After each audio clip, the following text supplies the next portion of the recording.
Requirement है। Duty of कौन सा 60 डेज के लिए बोला है ना, ये देखिए कहता है registration is prescribe from change in the ownership और मैनेजमेंट। जैसे आपका फैक्ट्री मैनेजर है, वो बदल गया, वही तो मैं बताया ना, वो चेंज हो गया, नया आया, तो आपको बताना पड़ेगा ना कि ये आदमी नहीं रहा, अब दूसरा आदमी हमारा देखेगा, जाके उधर बताना पड़ेगा, इंटीमेट करना पड़ेगा कि अभी चेंज हो गया व्यवस्था, राइट। देखो जैसे कहने का मतलब है, मैं एक आपको बात बताता हूँ, ओनरशिप की बात हो रही है, राइट। तो जैसे गौतम अदानी है, अदानी ग्रुप का जो है चेयरमैन, तो हर फैक्ट्री में नहीं ना बैठता है, हर फैक्ट्री में अलग अलग station head, factory head, plant head, अलग अलग लोग है, लेकिन वो सब लोग उसको प्रेजेंट करता है ना, रिप्रेजेंट करता है ना कि हाँ मैं हूं, मैं दिखता हूँ, राइट। तो किसी पर्टिकुलर प्लांट का व्यक्ति वो चेंज हो गया, मान लो आज दीपक है, कल सुमित आएगा, परसों नीलेश आएगा, तो जो आएगा वो इंटीमेट करना पड़ेगा कि भैया ये आए, राइट, वो उनको बताना पड़ता है, ऐसे नहीं कोई आया कोई गया। अच्छा, उसके बाद ड्यूटी ऑफ एम्प्लॉय, कुछ रिस्पॉन्सिबिलिटी बहुत स्ट्रिक्ट किया हुआ है।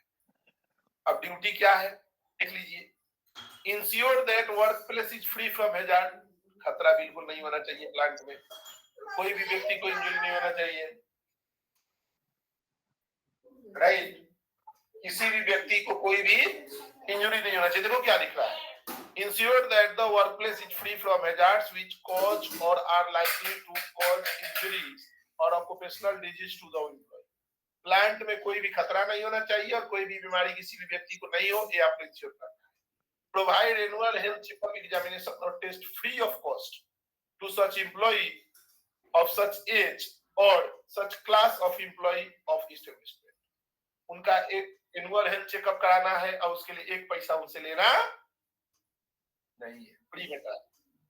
Provide maintain as far as, देखो reasonably practicable a working environment that is safe and without risk to the health और ऑफ द एम्प्लॉय। आपके पास जो सेफ्टी की व्यवस्था है, इतना व्यवस्था आपको मेंटेन करना है कि वहां पे किसी भी प्रकार का प्रॉब्लम नहीं है, जो प्रैक्टिकली वो आपको करना पड़ेगा। Ensure the disposal of hazardous and toxic waste including disposal of e-waste। hazardous waste या toxic waste या e-waste सब बढ़िया से डिस्पोज करना पड़ेगा, नहीं तो 4,000 करोड़ की पेनल्टी जैसे बिहार सरकार पे लगी है वैसे कंपनी में भी लग जाएगी। Issue a letter of appointment to every employee on his employment in the establishment।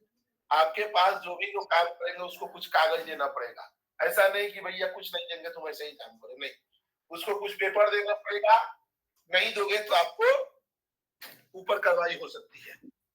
फिर आगे कहता है इंश्योर दैट नो चेंज। देखिए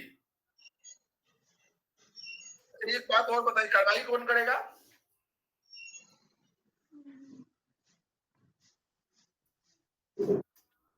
हाँ? नहीं, लीगल अथॉरिटी, तो जो लीगल अथॉरिटी है वो एक्शन लेगा। अब जैसे मान लो एम्प्लॉयमेंट से रिलेटेड मामला है, लेबर इंस्पेक्टर ले सकता है, पोल्यूशन कंट्रोल बोर्ड से रिलेटेड मामला है तो पोल्यूशन कंट्रोल बोर्ड लेगा, फायर से संबंधित मामला है तो अग्नि विभाग जो है वो लेगा, पानी से संबंधित है सीएम मिलेगा, वो अलग अलग मामला है, राइट, नहीं तो लफड़ा हो जाए। बात समझ में आ रही है ना? दूसरा है कि कोई भी एम्प्लॉय आपके प्लांट में काम कर रहा है, ध्यान से देखिएगा, राइट, कहता है कि in respect of anything done or provided for maintenance or of safety and health at workplace including conduct of medical examination and investigation for the purpose of detecting occupational disease। देखिए आपके plant में ऐसा कुछ काम हो रहा है जिससे लोग बीमार पड़ रहे हैं, कुछ प्रॉब्लम हुआ, किसी को शुरू हुआ, तो आपको उसका क्या करना पड़ेगा, मेडिकल एग्जामिनेशन कराइए। जैसे हाई नॉइस एरिया में काम करने वाले लोगों का हम लोग क्या करते हैं, ये टेस्ट करवाते हैं, ऑडियोमेट्री टेस्ट, कैसा है उनका, कोई दिक्कत तो नहीं हो रहा है, और कुछ प्रॉब्लम यदि किसी को ऑब्जर्व हुआ तो और आपको सैंपल बढ़ा के चेक करना पड़ेगा किसी कुछ प्रॉब्लम। तो ये सब रिस्पांसिबिलिटी किसकी है? एम्प्लॉय की रिस्पांसिबिलिटी। अच्छा, उसके बाद ये मैन्युफैक्चरर, रिग्रेसर, ये इंपोर्टर की क्या रिस्पांसिबिलिटी है ये देख लीजिए। देखिए इसमें एक सिंपल सा कहता है, ensure so far as reasonably practicable that the article is to design and construct in the establishment as to be safe and without risk to the health worker when properly used। देखिए आप कुछ manufacturing unit चलाते हो, ठीक है, समझना बात। वहां पे ऐसा उसका बना दिया, जैसे स्पेशली दिल्ली वगैरह में आप जाओगे तो कहीं बेसमेंट में, कहीं छत पे, कहीं बालकनी में फैक्ट्री चलता है, देखे हो ना?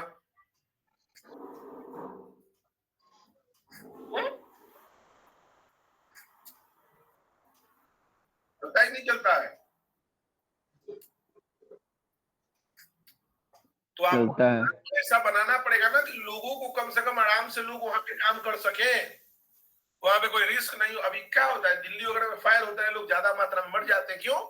वो ऐसा जगह काम करता है जहाँ निकलने का रास्ता है ना कुछ है, बहुत मुश्किल से घुसा है, काम कर रहा है, पसीना गिर रहा है, उसी में रगड़ रहा है, कैसे कोई काम होता है?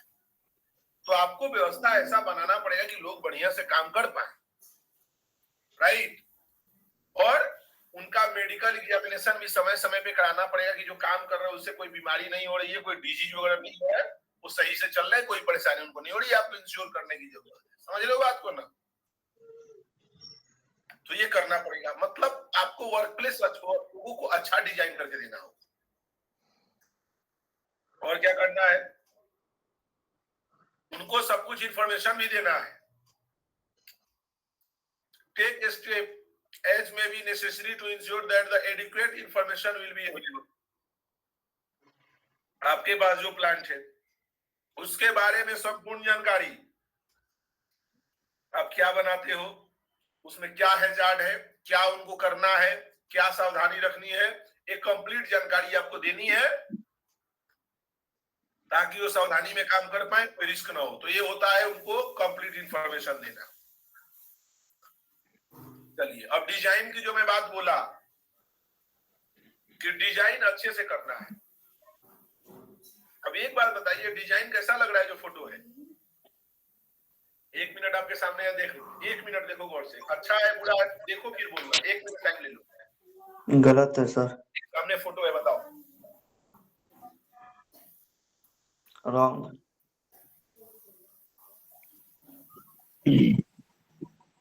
गलत गलत है सर, क्योंकि पानी गिरेगा तो नीचे इलेक्ट्रिक शॉक है। पानी वाटर और इलेक्ट्रिकल वायर पास में है। इलेक्ट्रिकल कैसा है भैया?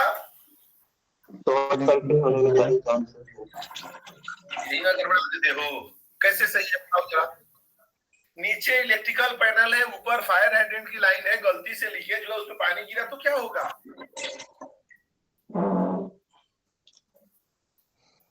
अब बताओ डिजाइन सही है कि गलत है? गलत है। अब गलत हो गया ना? यस। तो अब ऐसा डिजाइन करोगे तो फिर लफड़ा हो जाएगा ना।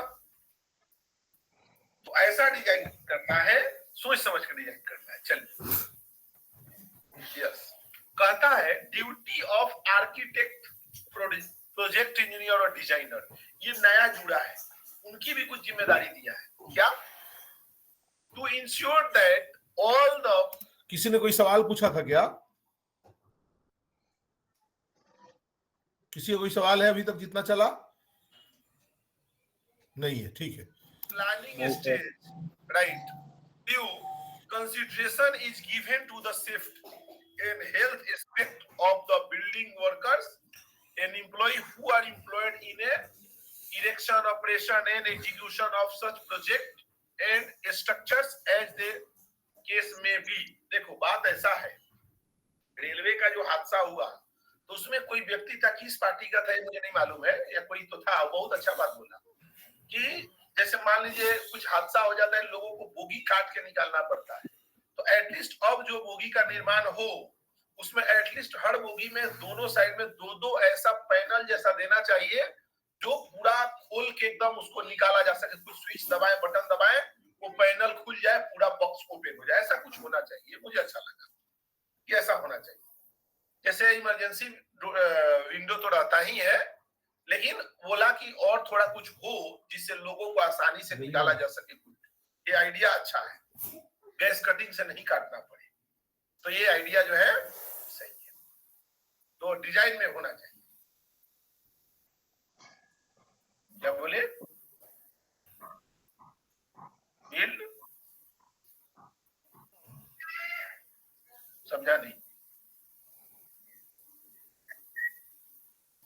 नहीं, उसमें ऐसा करना चाहिए। हाँ,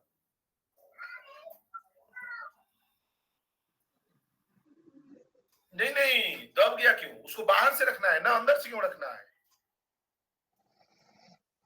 जैसे वो जो लगेगा स्लैब, वो बाहर से खुलेगा, तो चलते ट्रेन में बाहर कोई थोड़ी जाएगा। नहीं समझ रहे बात को?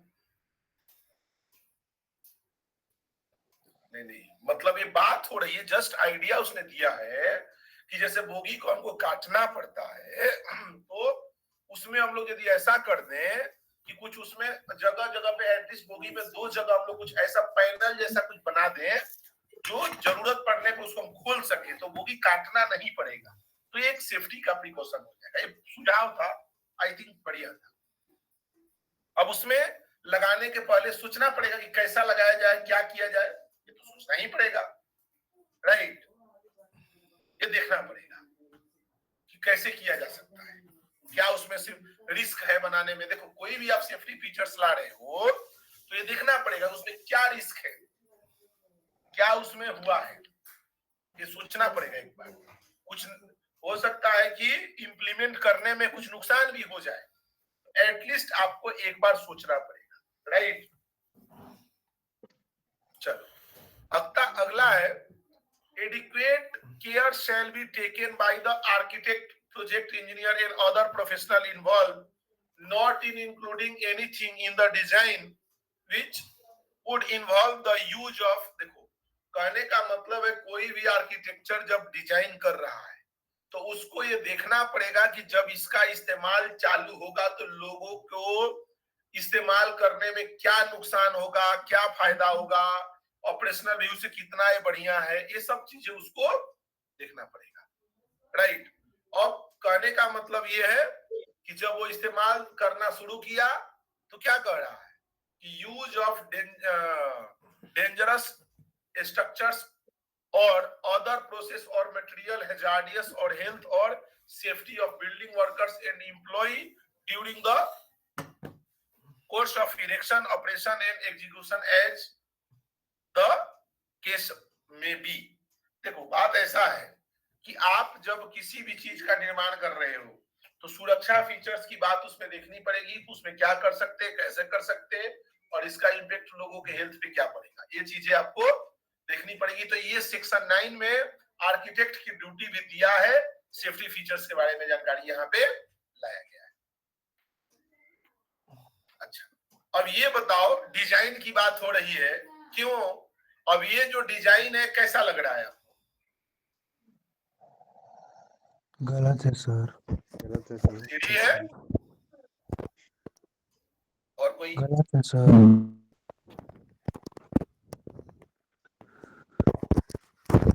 मतलब ये तो हालांकि सुंदर दिखने के लिए ही ना डिजाइन किया है,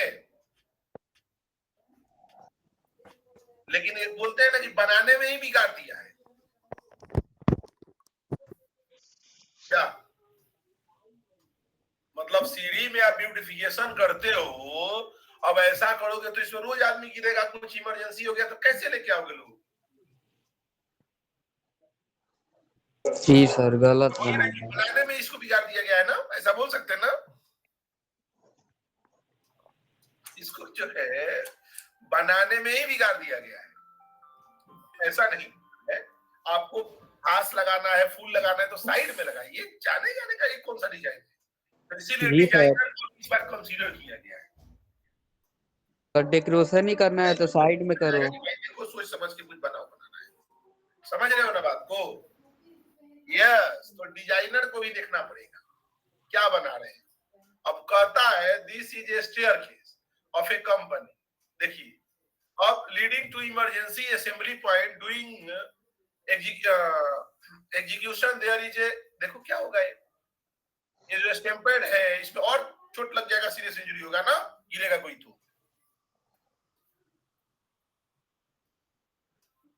तो ये गड़बड़ है, ऐसा नहीं करना है। अब देखो नोटिस ऑफ सर्टेन एक्सीडेंट, अब कुछ हादसा हो गया तो क्या करना है, when an accident occurred which cause death और which cases any bodily injury by reason of which of the person in prevented from working for a period of 48 hours or more immediately following the accident shall send notice। हम लोग already बात किए हैं ना कि report कौन सा incident को करना है, यदि कोई व्यक्ति 48 आवर के अंदर में काम पे वापस नहीं आता है तो उसको हमको गवर्नमेंट बॉडी को रिपोर्ट करना पड़ेगा। ये बात बताया गया है ना भैया, यस। और किसको किसको रिपोर्ट करना है ये भी बताया गया है। नए छात्र मत सोचिए नया बैच आपको एक सप्ताह 10 दिन में मिल जाने वाला है, तो आप घबराए नहीं, पता चलेगा। कहता है आपको जाके 48 घंटे के अंदर में, या कोई डेथ हो गया तो तुरंत बताना पड़ेगा, राइट। तो ये आपको देखना है। आगे आगे क्या है समझने का प्रयास कीजिएगा।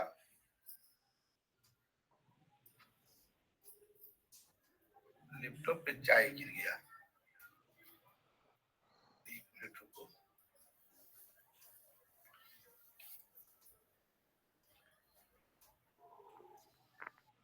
कहाँ थे हम लोग, क्या थे? Second time.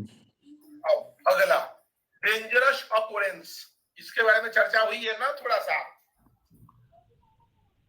पहले। मतलब ऐसा कुछ बड़ा हादसा हुआ जिसमें माल की क्षति हुई, जान की क्षति नहीं हुई, जैसे क्रेन पलट गया, प्रॉपर्टी डैमेज। अब जो हादसा हुआ है मालगाड़ी के लिए वो डेंजरस ऑकरेंस है, और बाकी के लिए तो बड़ा हादसा है। मालगाड़ी में क्या हुआ, माल की क्षति हो गई ना, जान की क्षति नहीं हुई, और जान की हो गई तो फिर तो वाला कहानी हो गया। तो डेंजरस ऑकरेंस, बॉयलर फटना, ऐसा कुछ होना है, सब डेंजरस ऑकरेंस में कंसीडर किया जाता है ना। चलो तो देखिए सामने है बॉयलर फटना, ये पहले फैक्ट्री एक्ट में भी था। कहता है नोटिस ऑफ डेंजरस ऑकरेंस, और डेंजरस ऑकरेंस का भी नोटिस देना पड़ता है किसको, लीगल अथॉरिटी को। Notice of dangerous occurrence and notice of disease to be inform to the competent authority in the prescribe form. जो फॉर्म दिया है उस फॉर्म में भर के रिपोर्ट सरकारी अथॉरिटी को आपको दे देना पड़ेगा, चाहे डेंजरस ऑकरेंस हो चाहे कोई डिजीज हो, ये बताना पड़ेगा। ड्यूटी ऑफ एम्प्लॉयर्स, अब ये हम लोग ऑलरेडी पढ़े थे ना, पहले देखे थे कि उसको क्या क्या जिम्मेदारी है कि reasonably care of health and safety, तो जो अपने आदमी की सुरक्षा का ध्यान रखना, वर्क प्लेस में जो सेफ्टी रिक्वायरमेंट्स है, स्टैंडर्ड है, उसका पालन करना, एम्प्लॉय को कोऑपरेट करना, या कोई अनसेफ फैक्ट्री या अनसेफ कंडीशन हो रहा है तो उसको ठीक कराना, तो ये सब उनका जिम्मेदारी है। वर्क प्लेस में उनको मेंटेन करना चाहिए, आप स्टैंडर्ड के थ्रू रेफर कर सकते हैं। National occupational safety and health advisory board shall deal with matters, ये बोर्ड एक गवर्नमेंट का एजेंसी है, उसमें national occupational safety and health advisory board है, मैटर्स के बारे में लाया है। तो मैटर्स जो अभी हम लोग चर्चा कर रहे हैं 73, उसके बारे में वो डील करेगा, और उससे संबंधित जो है स्टैंडर्ड रूल रेगुलेशन अभी और बनेंगे, और ये डिक्लेयर होने के बाद हम लोग के पास पहुंच जाएंगे, वो हम लोग को लागू करना पड़ेगा। लेकिन वो एडवाइजरी मिल चुकी है, कोड आते ही उस पर और काम होगा। देखते चलिए state occupational safety and health advisory board, ये क्या है, सेंट्रल का है और ये स्टेट का बनेगा। राज्य सरकार भी बनाएगी और उस पर काम करेगी, और ये वो देखेगी कहाँ क्या हो रहा है। तो the state government shall constitute, अब ये बनाना बाकी है, बनना है, एक नया ओएसएस कोड आया है, ये राज्य सरकार में भी बोर्ड रहेगा। तो क्या करेंगे, ये ऑक्यूपेशनल सेफ्टी एंड हेल्थ से रिलेटेड कुछ ऐसा कार्य आएगा, कुछ तो करेंगे वो। उसके बाद occupational safety and health standards, standard का भी निर्माण कौन करेगा, राज्य सरकार और केंद्र सरकार दोनों को करना है। तो कहता है ना, द सेंट्रल गवर्नमेंट से declare by notification standard and occupational safety and health for workplace related safety work या जो भी ऐसा है बीडीएन शीटर building and other construction worker and other establishment जो प्रोसीजर्स बनाया है अभी तो बीओसीडब्ल्यू है ही फैक्ट्री एक्ट है उसका पालन आपको करके काम करवाते हैं। ये स्टैंडर्ड्स इसमें देखिए ये इन सब पार्ट को कंसीडर किया जाएगा और कंसीडर करने के बाद देखो अभी भी तो हम लोग बीओसीडब्ल्यू फैक्ट्री को फॉलो कर ही रहे हैं लेकिन अभी जैसे मान लीजिए नया स्टैंडर्ड आता है उसमें कुछ और डिफाइन होगा राज्य सरकार यदि कुछ लिखती है तो निश्चित रूप से उसको भी आपको पालन करना पड़ेगा। अगला है इसी में कंटिन्यू है और आइए सेफ्टी कमेटी सेफ्टी बाकी लोग म्यूट करके रखेंगे तो सेफ्टी कमेटी पहले भी था और आज भी है तो आपके प्लांट में सेफ्टी कमेटी मीटिंग होना है और इसका मीटिंग हर 3 महीना में एक बार होना चाहिए और यदि आप एवरी मंथ में कराते हो तो बहुत अच्छा है और इसमें पार्टिसिपेशन बोथ लेवल पे होना चाहिए राइट। अभी ये सेक्शन 22 में है पहले उधर 40 में था 41G में था तो अब सेफ्टी कमेटी का होना बहुत जरूरी है और पहले भी था और अभी भी है और ये मीटिंग होना है। Responsibility of employer for maintaining HSW right. अब इसमें देखिए कहता है कि हाइजीन वेंटिलेशन टेम्परेचर ये सब चीजें किसको देखना है एम्प्लॉयर को देखना है मतलब आप जहां काम करवा रहे हो साफ सफाई हाइजीन वेंटिलेशन मतलब हवा का आदान प्रदान temperature humidity environment dust noise ये सब कुछ आपको देखना है बहुत कुछ लिखा है ना मतलब वर्कप्लेस बिल्कुल नीट एंड क्लीन और किसी भी तरह से बीमारी का पैदा करने वाला नहीं है। वेस्ट मैनेजमेंट से लेकर सब कुछ जो है मैनेजमेंट को देखता है राइट तो ये जिम्मेदारी हो जाती है। बोलिए कोई सवाल है किसी का क्या होना चाहिए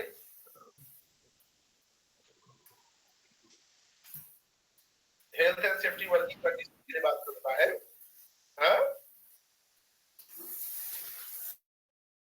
health safety and working condition मतलब स्वास्थ्य सुरक्षा और कार्य करने की कंडीशन ये उनको मेंटेन करना पड़ेगा। Maintaining HSW condition health safety and working condition maintain करना पड़ेगा। फिर है section 24 the employer shall responsible to provide and maintain in his establishment such welfare facility ये पहले भी आज भी है वेलफेयर फैसिलिटी में सब कुछ देना पड़ेगा जैसे में क्या क्या हम लोग बात किए थे drinking water facility canteen lockers female के लिए चेंज रूम क्रेच कैंटीन और क्या बोलते हैं लेबर कॉलोनी का साफ सफाई कूलर गर्म पानी का ठंडी के दिनों में रेस्ट रूम ये सब कुछ जो भी है जो लगता है सब कुछ देना पड़ेगा राइट। ये बहुत सारे मतलब प्रोविजन दे दिया कि क्या क्या उनको प्रोवाइड करना पड़ेगा। ये 3 page section 25 daily and weekly hours इसके बारे में बात नहीं करना है क्योंकि देखो ड्यूटी तो 8 घंटे है लेकिन बहुत सारी कंपनियां 12 घंटा 15 घंटा करवाती है तो कंस्ट्रक्शन वगैरह में ज्यादातर होता है प्रोसेस कंपनियों में जाओगे तो 8 घंटा से ज्यादा ड्यूटी नहीं मिलता है तो ये रिक्वायरमेंट है लेकिन इसका डेविएशन आपको 90% मिलेगा तो ये प्रॉब्लम आपको मिल जाएगा। तो डेली एंड वीकली और का मतलब ये होता है कि 8 घंटे सप्ताह में और 6 दिन का वीक होता है 50 घंटे से ज्यादा वो काम नहीं कर पाएगा ज्यादा करेगा तो उसको ओटी आपको देना पड़ेगा तो ये रिक्वायरमेंट आ जाता है और उसके बाद से 6 दिन काम करने के बाद उसको 1 दिन का वीकली ऑफ देना है लगातार काम नहीं कराना है भी रिक्वायरमेंट है इसका भी डेविएशन आपको मिलना है और यदि आप मान लीजिए नहीं कर पाया कुछ क्या बोलते हैं 1 दिन नहीं कर पाया काम 1 दिन ज्यादा करवा लिया तो उसको कभी ना कभी कंपनसेट करना पड़ेगा उसको हॉलीडे कब दे रहे हो आपको निर्धारित करना जरूरी है राइट। आपको सप्ताह में 1 दिन छुट्टी देना चाहिए। फिर आगे एक्स्ट्रा ओवर टाइम ज्यादा काम करवा रहे हो तो उसके लिए आपको पैसा ज्यादा देना पड़ेगा। नाइट शिफ्ट के लिए प्रोविजन है limitation of over lapping shift जैसे मान लो ये शिफ्ट में आया उसके बाद 20 शिफ्ट भी करवा रहे नहीं तो 16 घंटे ड्यूटी होगा तो दिक्कत है। रिस्ट्रिक्शन ऑन डबल एम्प्लॉयमेंट मतलब एक इस कंपनी में भी काम कर रहा है दूसरे कंपनी में भी काम कर रहा है ऐसा नहीं हो सकता है। Notice of period of work उसको हटाना है या रखना है पहले से आपको बताना पड़ेगा। एनुअल साल में आपको लीव देना है और उसका सैलरी भी देना है ये रिक्वायरमेंट। उसके बाद से third party audit and certifications ये हम लोग बात कर रहे थे ना 45,001 ये सब third party audit and certifications है। हो सकता है आने वाले समय में गवर्नमेंट से भी ये सब करवाया जा सकता है, दिखा जा सकता है। और कुछ लिफ्टिंग रूल्स के गर्ल्स के लिए भी requirement. Female employment working at night, हम लोग बात कर रहे थे कि पहले नाइट में प्रोविजन इतना नहीं था, अब पूरी तरह से आ चुका है और आप महिलाएं भी रात में काम करेंगी और उसके लिए आपको पूरा व्यवस्था देना होगा। मेडिकल ऑफिसर, आपके प्लांट में मेडिकल ऑफिसर होना चाहिए जो देख रेख करेगा, ये रिक्वायरमेंट है। नंबर डिसाइड रहता है कितना मैन पावर रहेगा तो क्या रहेगा, तो ये आपको रखने की जरूरत है और उनका आपको जो है सैलरी पे करना पड़ेगा कंपनी के अकाउंट से और लोगों का देखभाल करेंगे, राइट। उसके बाद आ जाता है एम्प्लॉयमेंट ऑफ वुमेन, आप वुमेन को हायर कर सकते हैं, उसमें कोई दिक्कत नहीं है और वो पूरा कभी भी 24/7 काम कर सकती है, लेकिन उनके लिए जो प्रोविजन है, अप्रूवल है, वो आपको लेना पड़ेगा और उस पर काम करना पड़ेगा। Adequate safety of women in dangerous operation, और दूसरा वुमेन के लिए जैसे मैं बताया आपको 2 बार बोला था कि जो मशीनरी वगैरह होता है स्पेशली महिलाओं के साथ एक तो दिक्कत है। क्या दिक्कत है कि जैसे कुछ लूज कपड़ा पहनती है वो मशीन में फंस जाएगा, और बाल भी कई बार मशीन में फंस जाता है जो जानलेवा साबित होता है, तो उसके लिए आपको प्रॉपर कैप जैसा कुछ दे सकते हो तो कुछ फंसे नहीं, और लूज कपड़ा आप नहीं दे करके आप जैसे भी देखो कपड़ा पहनिए गलत पहनिए, ये दुपट्टा जैसा है गर्दन में फंस जाएगा, मशीन में जान ले लेगा, तो ऐसा कपड़ा नहीं, मतलब कुछ फिटिंग कपड़ा दे सकते हो यूनिफॉर्म जैसा जो पहनते हो काम करेगी उसको प्रॉब्लम ना हो, ये आपको उसका ध्यान रखना है। प्लस में खतरनाक मशीनरी के पास न भेजो जो ज्यादा बेटर है। कॉन्ट्रैक्ट लेबर से संबंधित सेक्शन 54, 45 से लेकर के 58 तक दिया है, जिसमें अलग अलग प्रोविजंस जैसे लाइसेंस ऑफ कॉन्ट्रैक्टर्स सेक्शन 47 में है, procedure for renewal of licence 48 में है, उसके बाद फीस से संबंधित चर्चा 49 में दिया गया है। 50 में कॉन्ट्रैक्ट लेबर से संबंधित ही बात हो रही है, information regarding work order government agency को देना, राइट। उसके बाद से सस्पेंशन या कुछ अमेंडमेंट ऐसा कुछ किया, liability of principal employer for welfare facility, ये सेक्शन 53। ये मैं आपको उतना डीप में इसलिए नहीं बता रहा हूँ कि सिर्फ जानकारी चाहिए, आपके पास पीडीएफ है पढ़ सकते हो, राइट। तो ये आपको कॉन्ट्रैक्ट लेबर से संबंधित चर्चा दी गई है, 4 करेगा, हमको उसमें कोई बहुत ज्यादा लोड नहीं है। पेमेंट से संबंधित मामला है, 7 तारीख के पहले सबका पेमेंट करना है। रिस्पांसिबिलिटी और पेमेंट ऑफ वेजेस ये अपना क्लाइंट की जिम्मेदारी है, ये पेमेंट करवाए। एक्सपीरियंस सर्टिफिकेट यदि कोई काम करके छोड़ के जाता है सब कुछ फिट करके, तो उसको आपको एक्सपीरियंस सर्टिफिकेट भी देना होगा, उसमें कोई दिक्कत नहीं है। और आपको ये ध्यान रखना पड़ेगा कि आपके यहाँ जो है चाइल्ड लेबर हो, इसका आपको ध्यान रखना पड़ेगा, जो है ओनली 18 ईयर प्लस के लेबर ही रिक्रूट हो। उसके बाद से माइग्रेंट वर्कर आते हैं, बाहर से वर्कर आते हैं, तो उनके लिए प्रॉपर प्रोविजन रहने का, बाकी उनको जो रिसोर्स है आपको प्रोवाइड करना होगा, राइट। आने जाने का पैसा बात किया है माइग्रेंट वर्कर के लिए, जो वर्कर बाहर से आएंगे जाएंगे तो उसको आने जाने का पैसा। उसके बाद बेनिफिट ऑफ पब्लिक डिस्ट्रीब्यूशंस और appropriate government to study interstate migrant workers, उनके बच्चों को पढ़ने की व्यवस्था करनी पड़ेगी, जैसे रिक्वायरमेंट है, अब कर पाए नहीं कर पाए वाला मैटर है, लेकिन वो एचएस कोड में सब चीजें जो 2020 में बिल पास हुआ मोदी जी ने डरवाया था, तो ये सब लागू होगा तो करना होगा। उसके बाद है approval and licence of factory, आप फैक्ट्री चला रहे हैं तो 79 के तहत आपको जाकर के लाइसेंस लेना होगा, तभी फैक्ट्री चला सकते। उसके बाद डेंजरस ऑपरेशन, डेंजरस ऑपरेशन की बात हम लोग पहले भी किए थे, अभी यहाँ पे भी देखिए कुछ दिया हुआ है कि select dangerous operation as per UP factory. देखिए यहाँ पे दिया हुआ है कुछ डेंजरस ऑपरेशन का नाम, कौन कौन सी एक्टिविटी डेंजरस ऑपरेशन में आता है, आप देख सकते हैं, जो उत्तर प्रदेश फैक्ट्री रूल के हिसाब से दिया हुआ है, आप देख सकते हैं। उसके बाद से dangerous operation appropriate government to make a rule on dangerous operation covering following, बहुत सारे प्रोसीजर, जैसे मान लो कुछ डेंजरस ऑपरेशन है ना, तो उसके लिए सरकार ने नियम बना के रखा है। जैसे एग्जाम्पल हम बात करें तो जैसे बॉयलर के लिए रूल बना के रखा है, बॉयलर एक्ट है, तो जो कुछ रिस्की काम है उसके लिए रूल बना के रखा होगा, है ना। फिर आगे देखेंगे, अब डिफरेंस इन टर्म्स आप थोड़ा सा देख लीजिएगा, hazardous process, hazardous operation, dangerous occurrence और हैजार्डियस केमिकल्स, ये कुछ वर्ड है जो लोगों को कंफ्यूज करता है, तो एक बार मैं इस पे थोड़ा सा बताता हूँ क्या क्या है, एक बार समझिए। तो हैजार्डियस प्रोसेस क्या होता है, कौन बताएगा?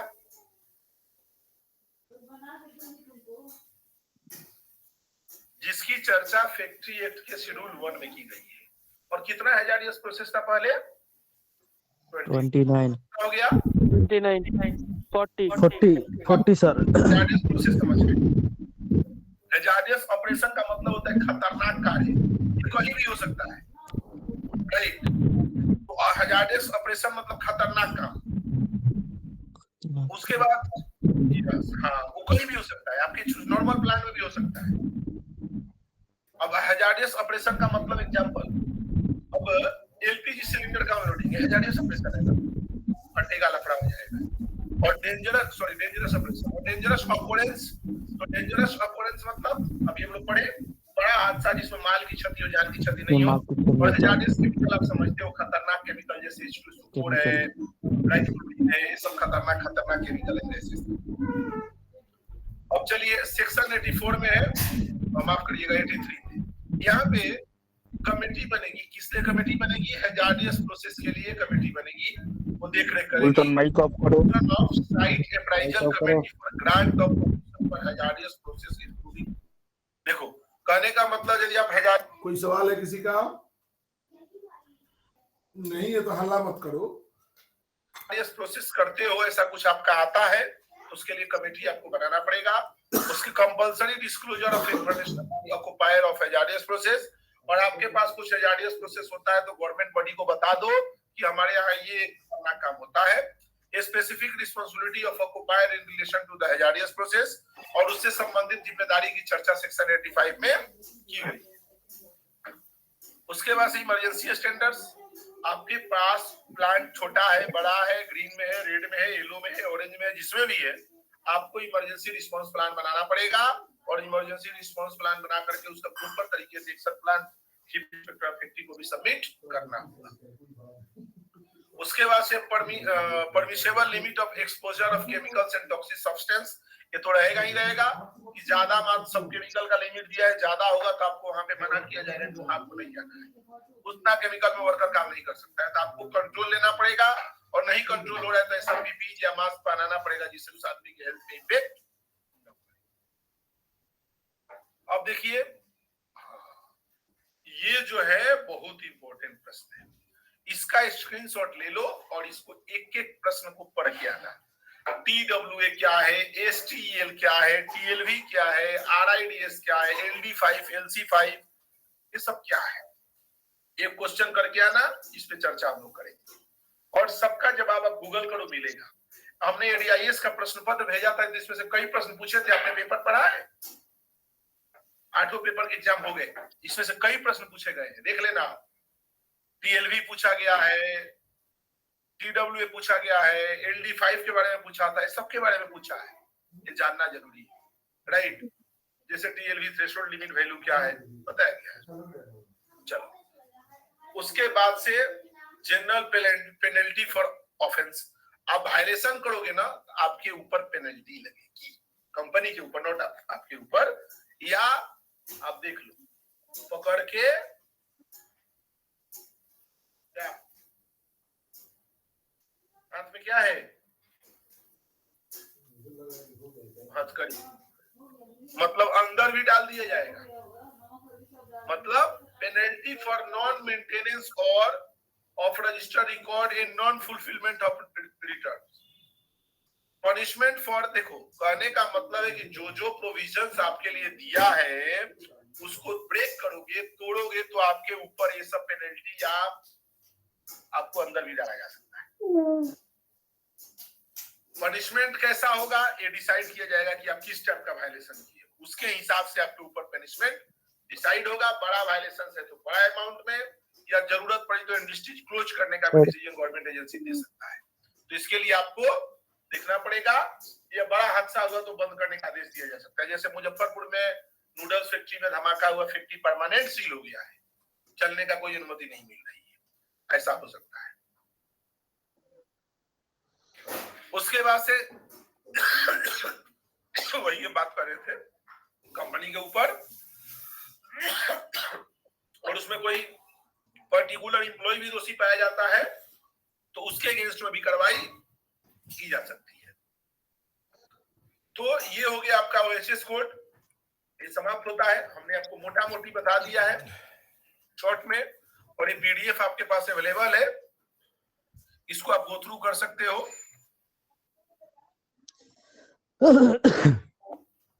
उम्मीद है कि बात समझ में आ गई होगी। जी सर। यस। सर। तो आज क्या करेंगे, इसमें कोई सवाल है किसी का? सर जी सब पीडीएफ कहाँ पे मिलेगा? आपका कल एडमिशन हुआ है? जी सर। अच्छा, अभिरंजन आपका कल तो नहीं हुआ है, पहले हुआ होगा? सर हाँ? पहला ही से हुआ है सर। तो फिर अब तो कितना बार ग्रुप में पीडीएफ भेजेगा? देखो भाई, सबको मैं बता रहा हूँ, आप terminusbihar.in अपने वेबसाइट पे जाना, ठीक है? कहाँ जाना है? Learning centre sir.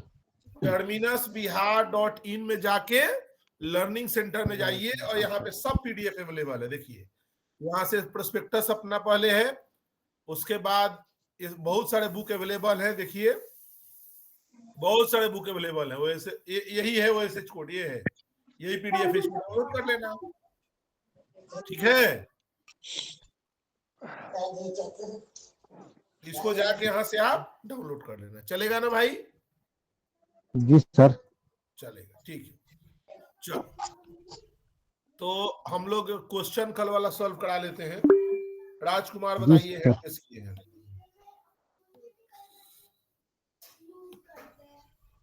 गरिमा, पानी लगाओ तो, मोजा पानी रहने दो, तुम रहने दो।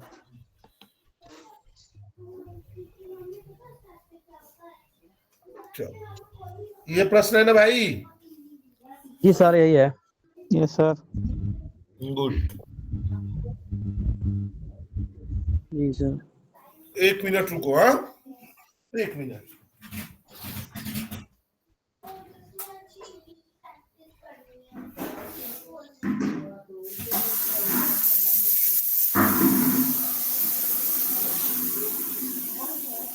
कल हमने आपको बताया था कि इसका टेस्ट देने के लिए तो कुछ छात्रों ने टेस्ट दिया होगा, उम्मीद कर रहे हैं हम ऐसा, और कितने जी लोगों सर। ने दिया है वो तो नीचे जाके पता चलेगा, जी। है ना? जी सर। अरे भाई, बहुत लोगों ने टेस्ट दे दिया है, व्यवस्थाएं बदली है। देख रहे हो?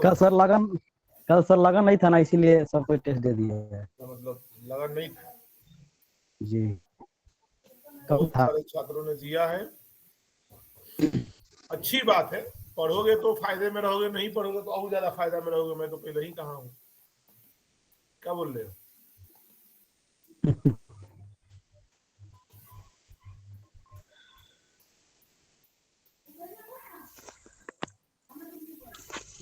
रुको, 1 मिनट रुको।